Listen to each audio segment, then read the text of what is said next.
Bonsoir à toutes et à tous, ravi de vous retrouver pour une nouvelle semaine au journal télévisé de 20h. Voici les grands titres du tout premier de la semaine.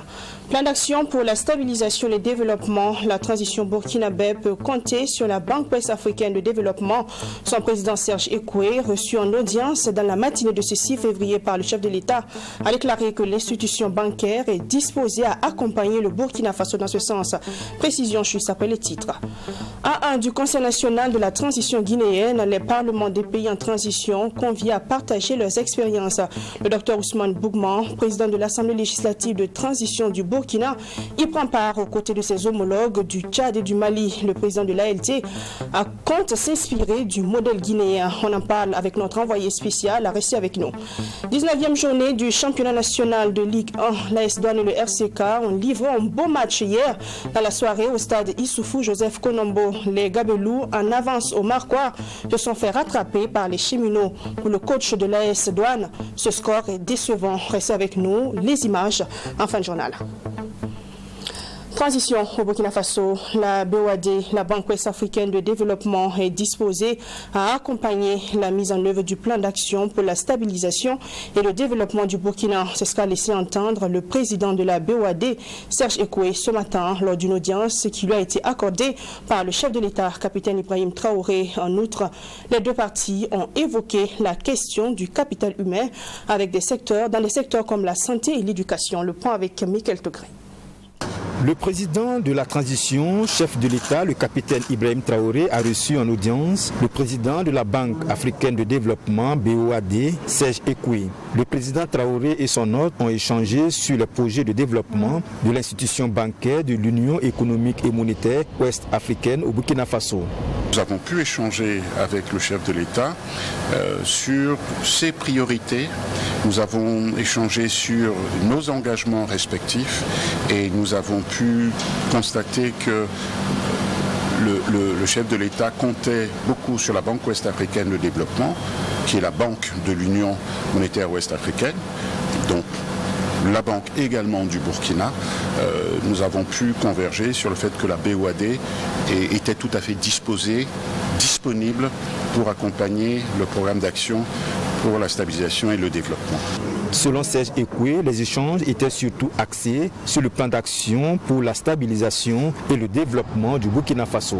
Les deux parties ont aussi évoqué la question du capital humain avec des secteurs comme la santé et l'éducation.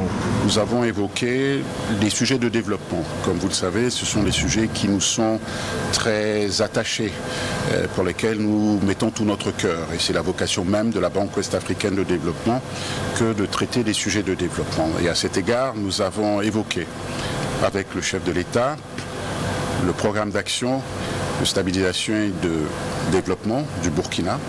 Et nous avons convenu avec le chef de l'État des axes principaux de développement. Nous avons évoqué des questions d'infrastructure, nous avons évoqué les sujets d'agriculture, d'énergie, les sujets d'habitat social.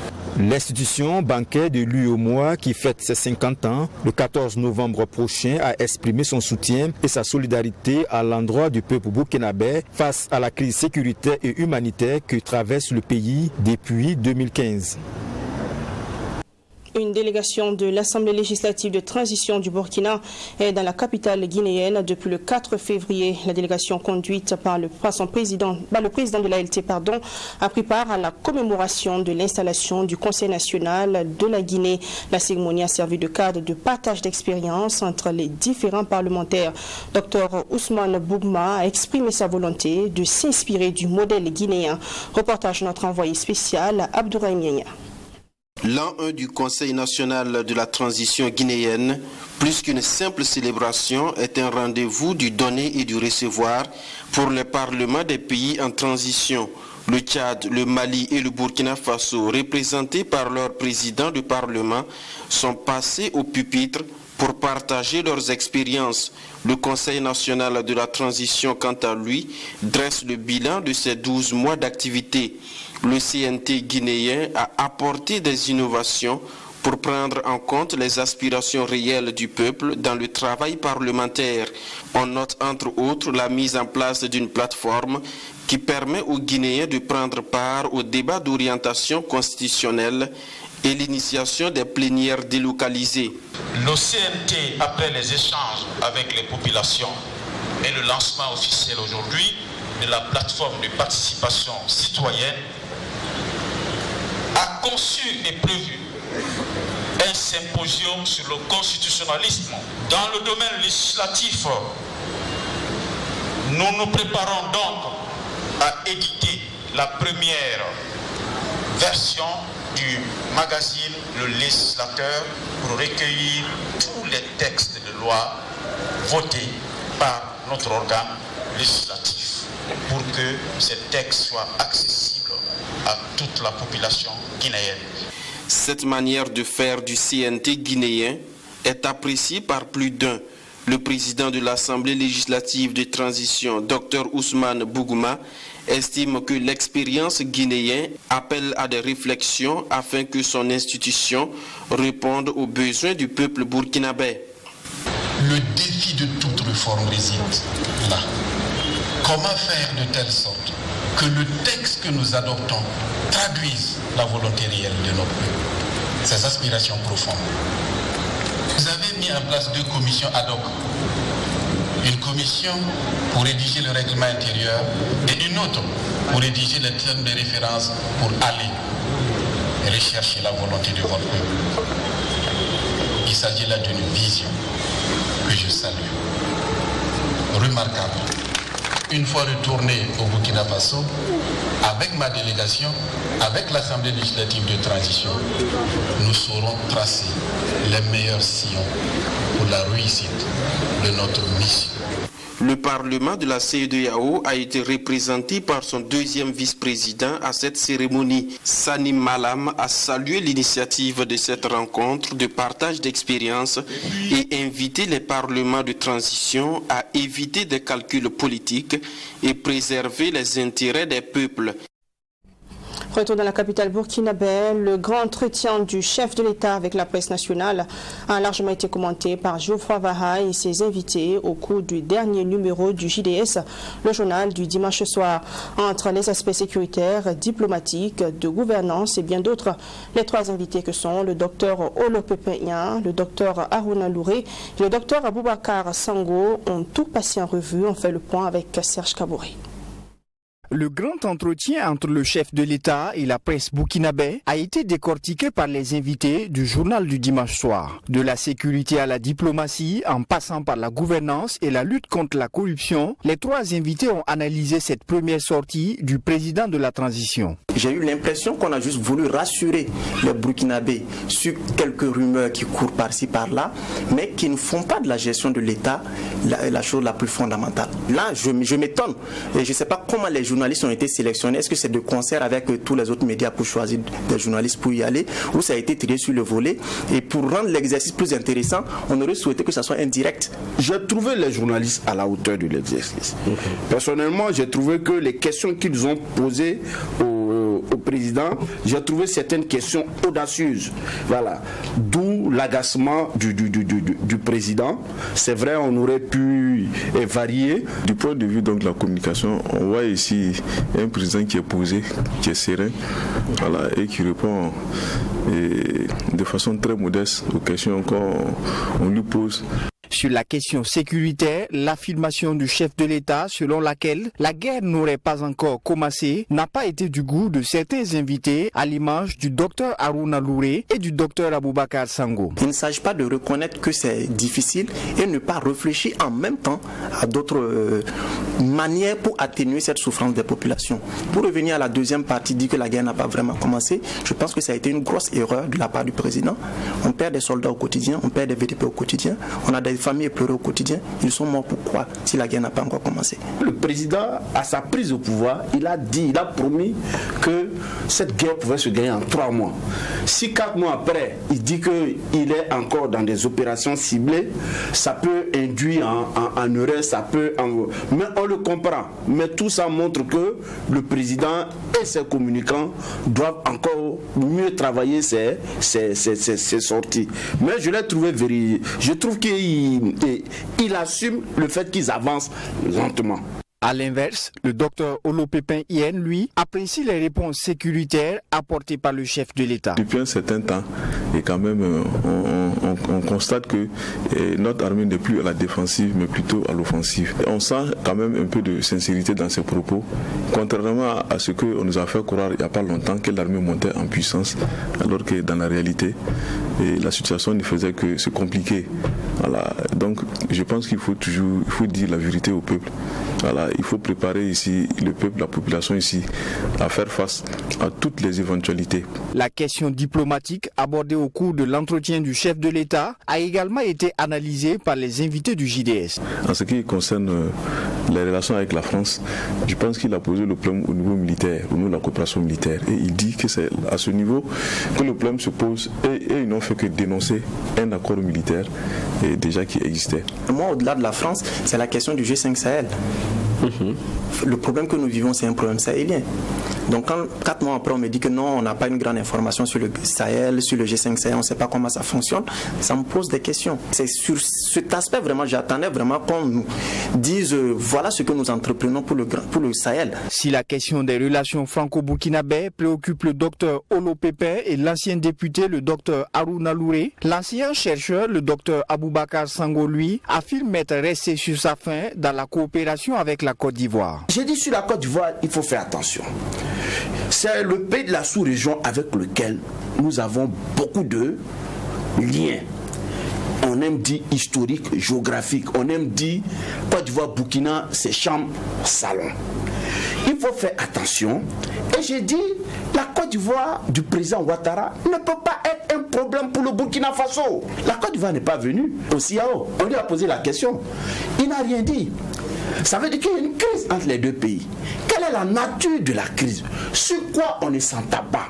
Sur la question de la lutte contre la corruption, les invités ont reconnu et salué la lutte engagée par la transition burkinabè. Ils appellent par ailleurs les autorités de transition à apporter encore plus d'actions pour l'arrêt des lenteurs administratives. Et puis cet entretien avec le chef de l'État a été diversement apprécié par les citoyens burkinabè.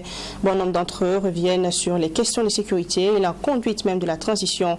On va écouter justement quelques réactions dans cet élément signé Alexis Belemnaba. Le vendredi 3 février dernier, dans son grand oral, le président de la transition, le capitaine Ibrahim Traoré, a abordé les chantiers de la transition, de la sécurité à la diplomatie, en passant par les actions humanitaires, entre autres questions d'intérêt national et international. S'il y a un point qui a marqué cet agent de la Poste Burkina Faso, c'est bien sûr le volet de la sécurité. Pour Aboubakar Zabda, l'élan patriotique du chef de l'État est un plus, chose qui manquait au pays des hommes intègres face à la menace des groupes armés terroristes. Après 87, on avait tout perdu, l'intégrité burkinabé. Mais maintenant, nous voyons que nous, le syncrétisme renaît petit à petit avec l'élan de patriotisme de ces jeunes capitaines qui sont venus pour en tout cas sauver le pays, parce que le pays était en débandade. On avait même plus d'espoir parce qu'il y avait des gens qui ne travaillaient pas pour les bonheurs de cette population. Cet autre citoyen, lui, le point manqué de ce grand oral du capitaine Ibrahim Traoré reste la question sécuritaire et humanitaire. La difficulté du gouvernement de trouver des camions de transport pour ravitailler certaines zones. Il estime que le Burkina Faso doit prendre exemple sur d'autres pays qui vivent la même situation. Des transports de vivres dont il a fait cas concernant des camions qui sont en manque actuellement pour transporter les vivres dans les zones d'insécurité. Vraiment, c'est dommage que dans ce Burkina-là, qu'on ne prend pas l'exemple comme au Mali, on a vu des opérateurs économiques qui ont fourni plus de 500 camions et des vivres. Je pense qu'au Burkina aussi, on a des hommes capables de faire cela. Moi, je pense qu'on doit vraiment voir réellement l'intérêt national. Évariste, quant à lui, apprécie ce grand oral du président de la transition sur 2 points, celui de la diplomatie et du développement endogène. Je le dis sincèrement, à défaut d'avoir des Mirage 2000 ou des avions Rafale français, je pense qu'avec la Russie, l'espoir est permis d'acquérir au moins des Sukhoi et des MiG, comme nous l'avions vécu au temps de la Révolution. Il est question de développement endogène. Voilà, donc c'est mieux que nous comptions sur nous-mêmes Voilà, et là, bon, les partenaires techniques et financiers pourraient nous venir en aide. Voilà, donc bon, c'est ce que j'ai retenu d'essentiel. Un appel est lancé par ces citoyens à une mobilisation encore plus générale et davantage à un engagement patriotique pour la défense de la patrie. Autre point de l'actualité, dans un communiqué en date du 3 février, la Ligue des consommateurs a dénoncé l'augmentation des prix des produits pharmaceutiques par les grossistes, une augmentation de 16% jugée cavalière et unilatérale par l'Organisation de défense des droits des consommateurs.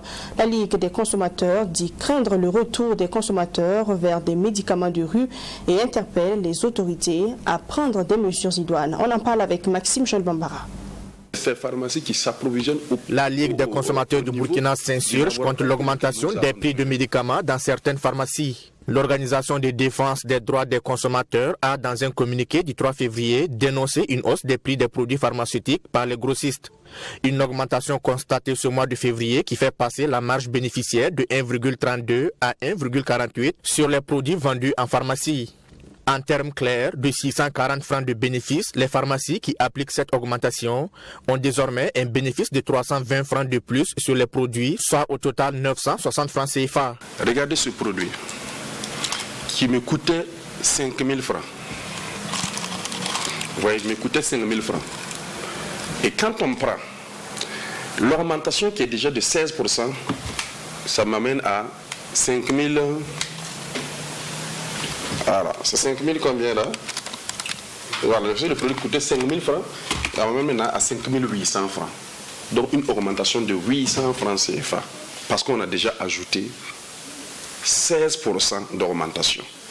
La Ligue des consommateurs parle d'une augmentation cavalière et unilatérale. Il n'est pas du ressort des syndicats, des pharmaciens, à augmenter le prix des produits pharmaceutiques, les produits de grande consommation. Et là, la Ligue des consommateurs dénonce cela. On dénonce parce que toutes les pharmacies n'appliquent pas cela d'abord. Ce sont uniquement, selon nos investigations, des pharmacies qui sont affiliées ou qui prennent ou qui se ravitaillent auprès d'un laboratoire. De nos informations, c'est Laborex Burkina. Selon le secrétaire général de la Ligue des consommateurs, le secteur de la vente des médicaments est soumis à une réglementation bien connue par le syndicat des pharmaciens.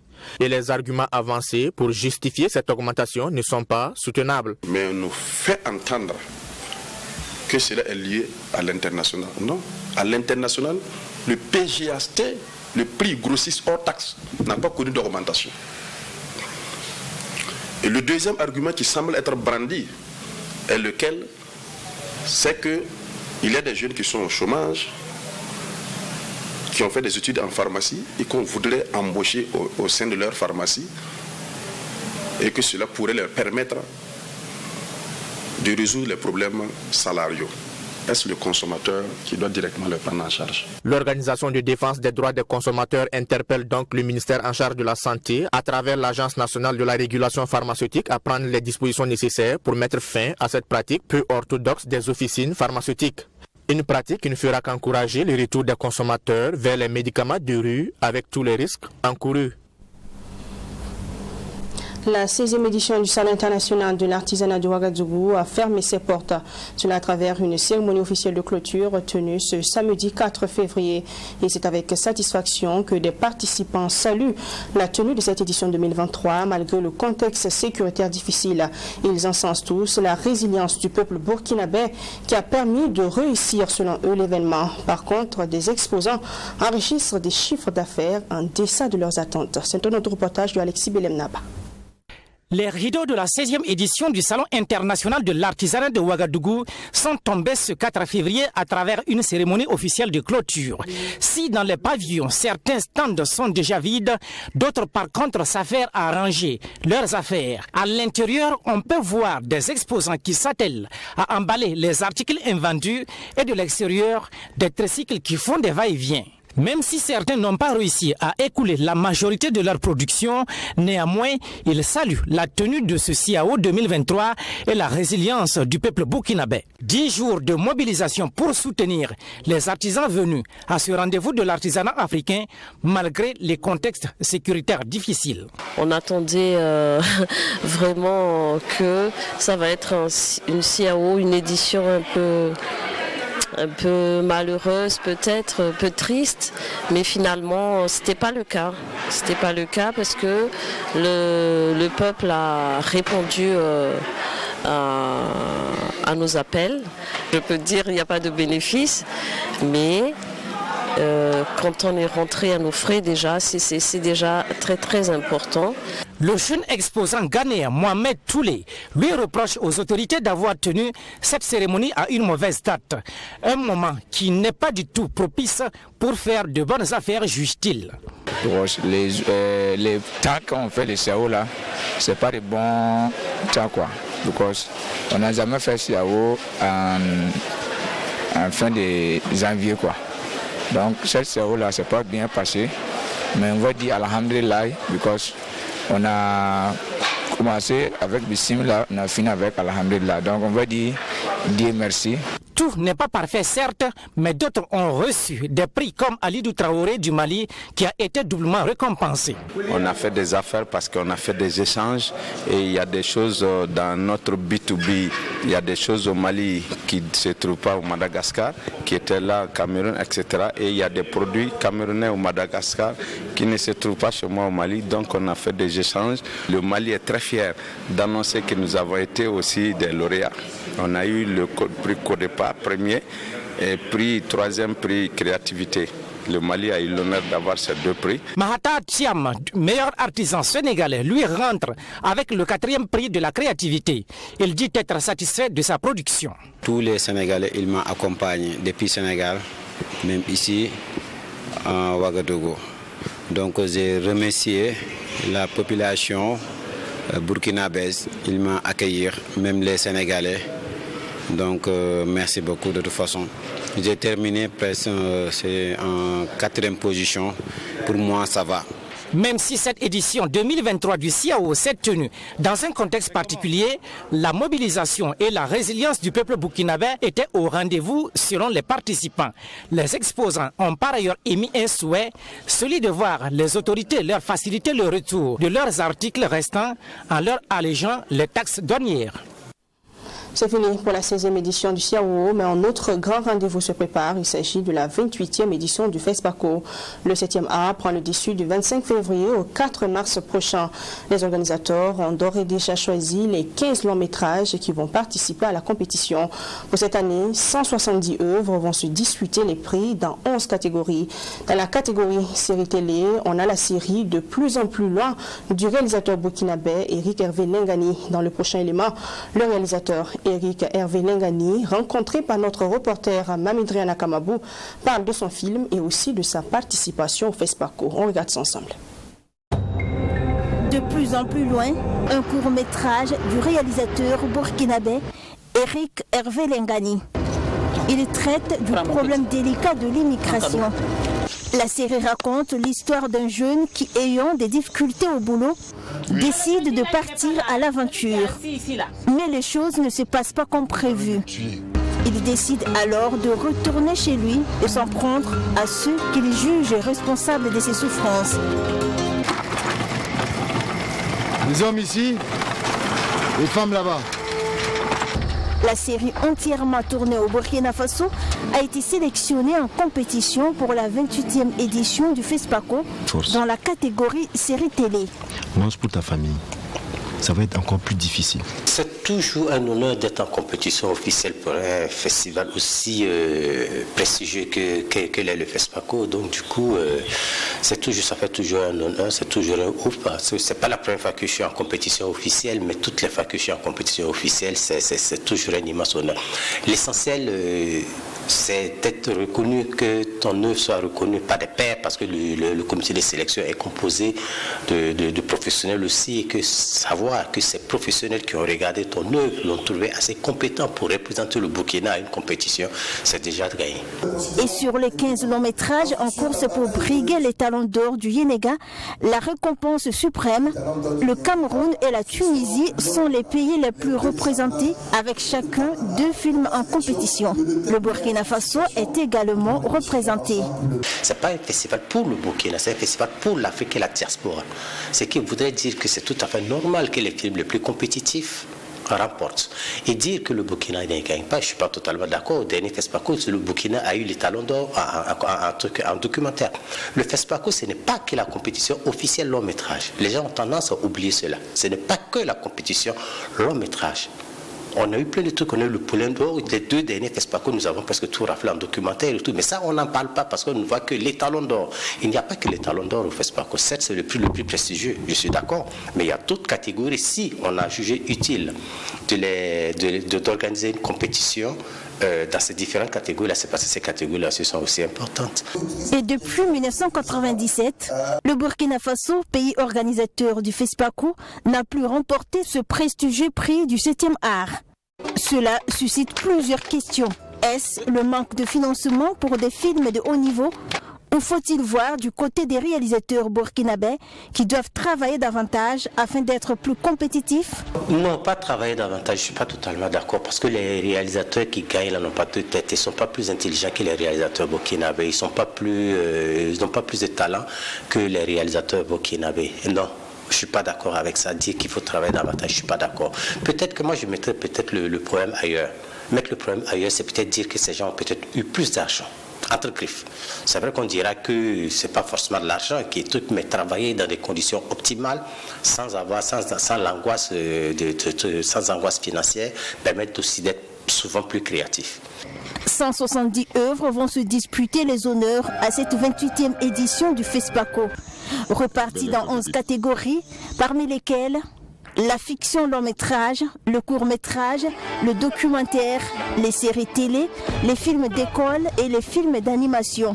Elles vont illustrer la diversité et la créativité des professionnels africains du 7e art. Football, la route vers le titre est décidément parsemée d'embûches pour l'AS Douane. Les Gabelous ont de nouveau été accrochés en championnat, cette fois-ci face au RCK, dans un match plein de rebondissements. En avance au marquoir, après 1 heure de jeu, les poulains de Kamoumalo se feront remonter par les Faucons. Images et commentaires avec John William Sonda. Le club du Cap du Douala, auteur de l'AS Douane lors du choc de la 19e journée de Ligue 1. Sortant d'une défaite frustrante une semaine plus tôt face à l'AS Fayenenga, les Faucons avaient promis en conférence de presse d'avant-match de repartir avec quelque chose dans la besace face au Gabelou. Nous allons aborder ce match avec beaucoup de détermination, jouer avec beaucoup d'intensité, comme je l'ai dit, s'organiser dans tous les secteurs du terrain pour ne pas offrir de cadeaux à l'AS Douane. Nous pensons en tout cas à la fin du sifflet final de l'arbitre, avoir un résultat positif. Marion entame pleine de promesses. Les cheminots sont obligés de subir la dure loi du réalisme des Gabelous. À la 20e minute, Ridouanou Maïga est accroché à l'entrée de la surface de réparation. L'arbitre central Vincent Kaboré désigne le point de pénalty non sans quelques protestations des joueurs du RCK. Décision irrévocable et Michael Ibé, tueur attrité des Gabelous, s'élance et transforme. 1-0 pour l'AS Douane qui tient là une belle occasion pour se défaire de la trop forte étreinte du RCK. Le reste de la première partie sera équilibré jusqu'au coup de sifflet annonçant la pause. De retour des vestiaires, on prend les mêmes et on recommence. Le RCK tente de pousser, mais c'est l'AS Douane qui tire les marrons du feu. Sur un coup franc apparemment anodin de Valentin Nouma à la 51e, Aboubakar Sidiki Traoré dévie de la tête le ballon dans ses propres filets. Baba Youre Sawadogo est battu 2-0 en faveur de l'AS Douane qui pense en ce moment se diriger vers une victoire. Ces inconditionnels ne manquent pas l'occasion de le faire savoir.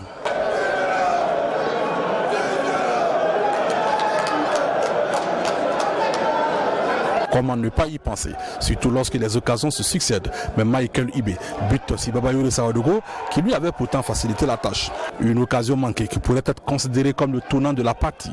À la 61e, Assami Compaoré s'amène le ballon mais voit son centre manipulé par Romaric puis 3 pas. L'arbitre n'hésite pas et indique de nouveau le point du penalty. Daouda Ben Sidibé transforme et réduit l'écart. Les Faucons prennent la confiance et poussent au point d'être récompensés de leurs efforts.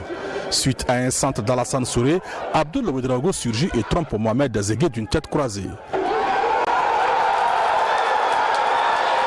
2 buts partout. Le RCK revient de loin et enfonce l'AS Douanes dans ses doutes.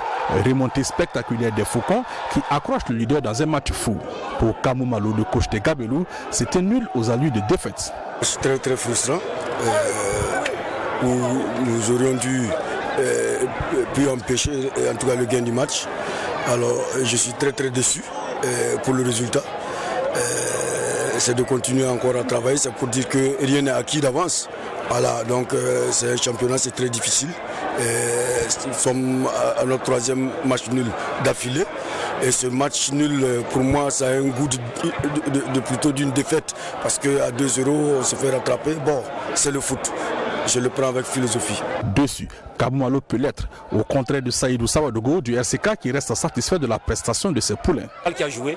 Quand on est rentré dans les vestiaires en première mi-temps, on s'est dit que tout est possible. Parce que vous avez vu, on n'a plus joué en attaque placée, où on s'est vu que non, en attaque placée, il y aura plus de solutions. Il faut jouer sur le côté et amorcer l'attaque. Donc les buts, vous avez vu que les buts sont venus sur les attaques placées et la confiance des joueurs. On a dit de prendre du plaisir en deuxième mi-temps. Quel que soit adviendra que pourra. C'est ça qui nous a amené à gagner. Ils ont pris du plaisir en deuxième mi-temps et surtout l'expérience du gardien de but qui nous a permis vraiment de ne pas prendre encore. Le but est venu très tôt en deuxième mi-temps, le deuxième but, mais c'est le mental qui nous a amené vraiment à revenir au score et dire que c'était possible même de gagner ce match-là. Avec ce nul, l'AS Douanes se met davantage la pression. Elle qui voit ses poursuivants immédiats, Salitas et Vitesse FC, revenir respectivement à 3 et 7 points. Pour le Rail, c'est une belle opération en attendant de grappiller encore quelques places et d'être au contact du podium. Et puis en de chez nous, le Ghana s'inquiète de l'extension de la menace terroriste dans son territoire. Jusque-là épargné par les attaques, le Ghana reçoit des Burkinabés en quête de sécurité. Vous entendrez tout de suite le témoignage d'une Burkinabé. Aujourd'hui, le Ghana craint une infiltration des terroristes. Accra s'interroge et prend des dispositions pour éviter que le pays soit touché. Pour preuve, l'armée dit avoir établi des bases avancées le long de la frontière. Après l'attaque de son village par les djihadistes l'année dernière, Halima a quitté le Burkina Faso pour le Ghana. Chaque jour, elle scrute son village de l'autre côté à moins de 2 km. Mais pas facile pour elle de retourner au Bercail, la menace terroriste étant encore palpable. C'est mon pays, mais maintenant, là, nous, on a peur du Burkina. Burkina n'est plus le bon. Non. Burkina. Ah, on tue les gens comme des poulets maintenant. Mais l'arrivée des réfugiés burkinabés inquiète. Accra craint une infiltration des djihadistes avec un accès facile au Burkina, au Togo, au Bénin et au Niger à proximité. Les frontières restent poreuses. Oui, c'est une menace réelle parce que les gens voient des populations quitter le Burkina Faso pour le Ghana et bien sûr, on leur explique pourquoi elles fuient et nos populations se demandent si cela va aussi arriver au Ghana. C'est une réelle préoccupation. Frontières poreuses, faible présence de l'État dans le nord nourrissent cette appréhension. Face à la menace, l'armée dit avoir établi des bases avancées le long de la frontière. Nous impliquons également l'armée, la police, l'immigration et tout cela parce que vous savez que notre frontière est très poreuse. Ce que nous faisons, c'est de placer ces éléments au niveau de la frontière afin qu'ils puissent agir en cas de problème à ce niveau.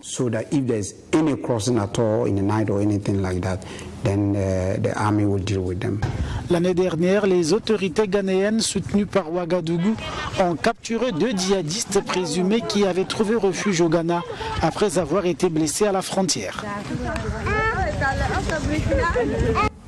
C'est la fin de ce 20h. Merci de l'avoir honoré. Rendez-vous demain, même heure, même chaîne, pour une nouvelle session d'information. D'ici là, restez avec nous. Les programmes continuent sur True TV. Bonsoir.